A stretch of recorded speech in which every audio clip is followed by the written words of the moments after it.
So today I want to talk about pruning peppers. So it's really important that when you're growing bell peppers that you think about the size of the pepper you want to grow. And this sounds kind of funny, but the size of the plant will actually tell you if you're going to be able to grow a full size bell pepper on it. So one of the things that I do that a lot of people don't do that I've realized was that I start my bell peppers much earlier, way ahead of what the back of the seed packets say, or the most recommendations of, I think it's usually like 4 to 6 weeks before your last frost, start your peppers kind of thing, or when you're buying the peppers from the farmers market or the farm stands or the stores, your peppers may be, something like, I don't know if you guys can see this, something about this big or so, and really maybe have about this much leaves, if that. And the problem with that is that it will take a lot longer for the plants to get tall enough and strong enough and sturdy enough to be able to hold a half-a-pound pepper. Imagine half-a-pound pepper fitting right here. It's going to pull the plant over, and this is the size, this level here where these buds are where I'm going to start letting the plant go to peppers. These are a bit overgrown from what I normally do, so it's actually a great exercise to show you guys what we have going on here, because there are a few bell peppers in here that are a little bit low on the plant, and those ones that are lower on the plant are going to take a lot more nutrients when they're down here at the Y. I don't know if you can see this Y here. When you have a little baby pepper like this guy that's an offshoot at the Y, it's going to pull a ton of the nutrients right to this pepper first before it's going up to the higher parts. So usually I don't let it go to even a flower, maybe a bud, and I'm picking off the buds. But with everything going on, I'm a little behind. So as we go through and look at these, I'm going to be assessing these peppers. Let's see if I can turn this. For the heights. See, this pepper is a lot smaller. I'm going to pick off all the buds, all the flowers, any peppers that are started, because this is too short. It's not going to hold up a whole half-pound pepper, and it will just pull the whole plant over. Whereas a plant like this, it's about maybe 10 inches, maybe close to a foot off the ground at the height. Anything that's about here, if you think about a big bell pepper, will be able to hang here and won't touch the ground. So as I'm going through and looking at what I have, I'm assessing. The thing is, because I missed a few early on, I actually have a few decent sized peppers. Because I want some early season peppers, I will leave 1 or 2 of these to help me. There are, I think, 32 sweet peppers in this bed. So I have plenty to leave a few lower ones, and I'll pick off everything else around that area, but focus the growth on much taller, healthier plants. The other thing I'm going to do when I'm going through and pruning is I'm going to look at all the leaves, see what bugs I'm seeing, see what holes in the leaves I'm seeing. I'm going to check the undersides of the leaves for eggs and for aphids, for example. So I saw a ladybug, so now I think I'm going to say, there's probably aphids, and there are a few. But because there's ladybugs, and this is not the first one I've seen here, they probably have them actually pretty well under control. You start seeing ants running up and down your pepper plants, they're probably farming aphids. So that's something that I will watch for. If you don't know if you just saw that. Here's some aphids here in the center, and an ant just went running down. They will actually farm the aphids, which is fascinating, but also not what I want to see. Because if they're moving to farming, that means the population's too high, and then I might have to do something about it and interject.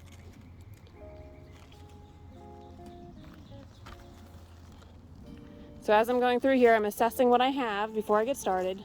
Some of these smaller plants in here, I'm going to prune a lot more than these taller plants.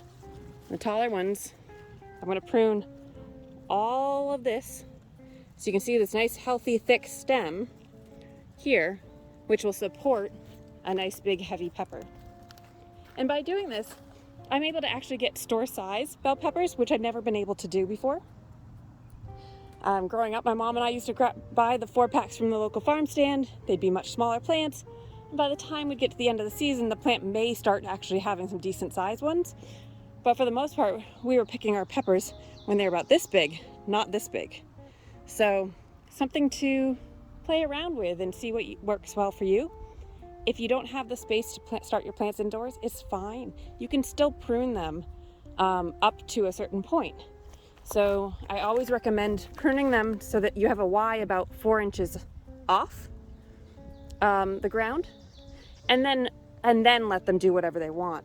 Whereas even these, like I might continue to prune these. If you are limited on time in your season, I would suggest not to prune these as much. So prune the leaves, not the buds, is kind of the point there. Last year, out of one of these 8-in-1 Birdies raised beds with 32 bell peppers, combination of hybrid Ace and regular Ace, I think. We might have had one other type, I can't remember now. We had over 55 pounds of bell peppers out of this bed, of which we did give some away. I think we gave probably 15 pounds away or so. We probably had more that I didn't weigh, but roughly around that. But I'm going to go through and show you guys how I kind of tackle a plant. I also always have my little handy 5-gallon bucket with me, so it saves the cleanup time at the end. And hopefully you guys find this helpful.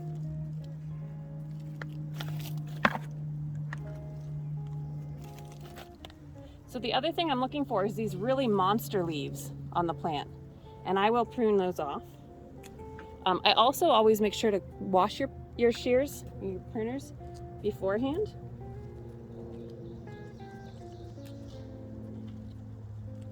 It's always a good practice. And all of a sudden you can start seeing the actual stem is pretty strong here. That's the flicker, if you can hear him. That's what we're named after up here on the hill. So another thing is, if there's a flower right in the V or any type of V, those are the ones that I tend to pick off. So even though I could have all these little baby peppers sooner, it's not worth it to me to have it steal all the energy right there in the center. Here's a flower. So once I have it here, the other thing to note is that I grew up always knowing that peppers like to hold hands. And so what that means is, you might hear that having the leaves touch each other is not a bad thing for peppers. It helps hold them up. But sometimes, depending on how big these pepper plants get and how high the winds are, which you're gonna see some wind damage on a couple of these leaves due to the high winds we've been having, I will actually trim back the leaves and stake them. Sometimes I let them, carry on. But something like this, there's no reason for me to leave a curled leaf that is much bigger than the other leaves. So I'll prune that off. Again, clean up the stem.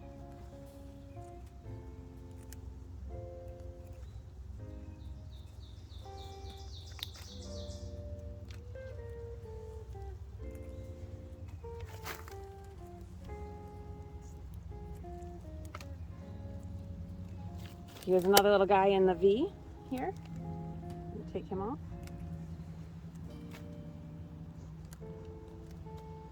Pruning can be really scary, but just remember that they're plants. Just like your hair will always grow back, the plants most likely will too.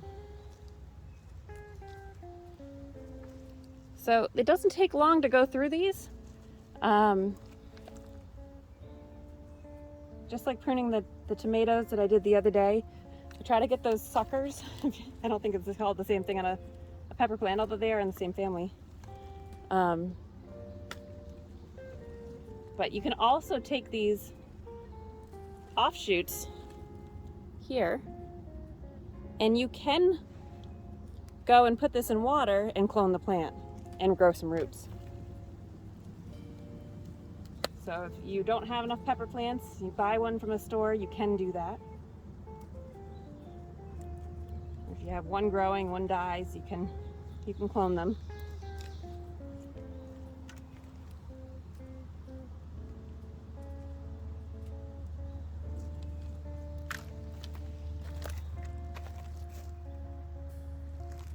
So now that it did a couple, let me take you in here to see.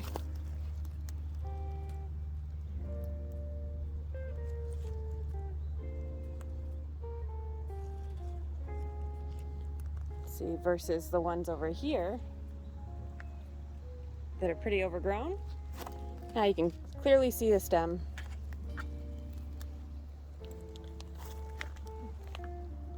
I tend to weed as I go as well.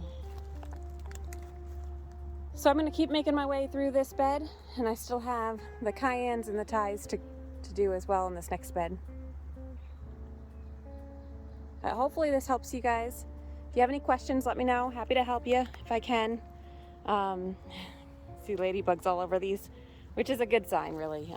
That means that there's probably ladybug larvae in here or eggs soon. And that will get these aphids under control very quickly. It's kind of the best scenario to have ladybugs in your garden for that. They are workers.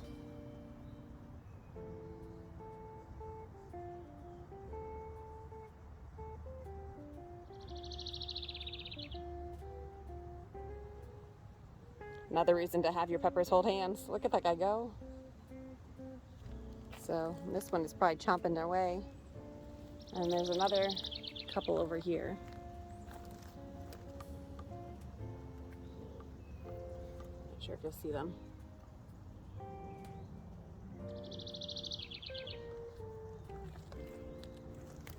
So as I go through, I don't want to disturb the ladybugs, so I'm going to be watching where they are and making sure the leaves I'm pulling off don't have them.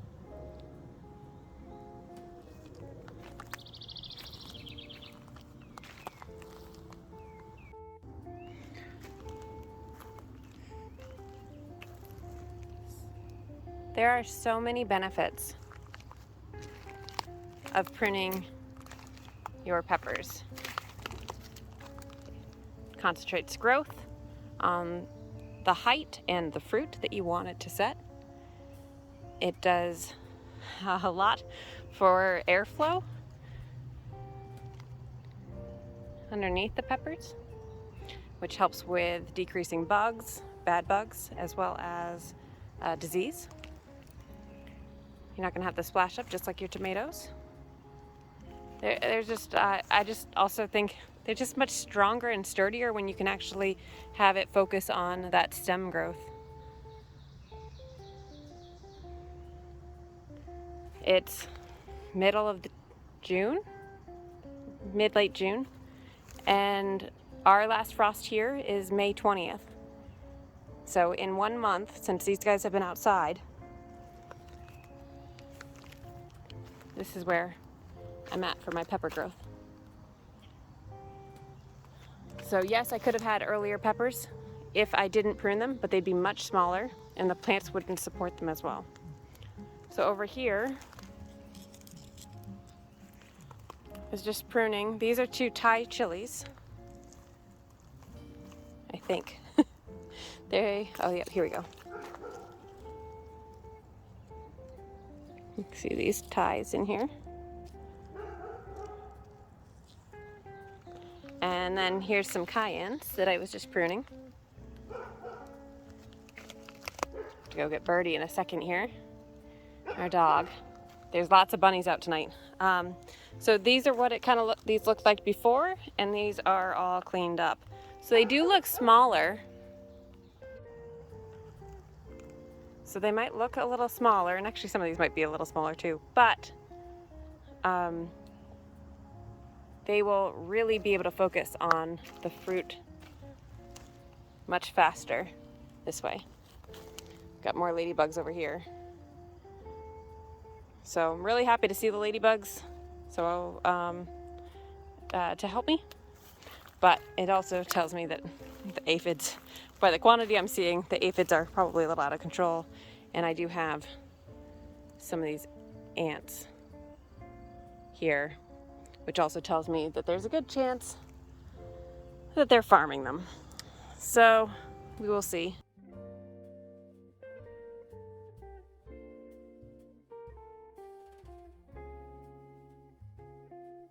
Though some people might think my spacing's a little tight, which it probably is some places, it does work pretty well, but I do also keep them on a feed schedule of every 2 weeks. I'm adding an all-purpose, down-to-earth granular feed, top dressing, and then I water that in, and it will slowly dissolve into the soil over those 2 weeks, and then I'm adding more. Then if I'm seeing a deficiency in something, I might add extra nitrogen. The biofish, I think, is the one that I was looking for in the shed the other day, to add to the nitrogen. It has high N and high P. So got that. I've got a bunch of different ones, but the Down to Earth seems to be a pretty good brand from what I've heard and seen and used pretty much exclusively last year for granulars.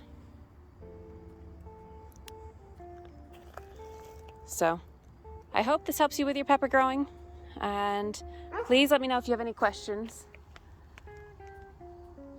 and I'd be happy to help. And if you haven't yet, please subscribe and hit the like button, and I'd appreciate it. Thank you. Happy gardening.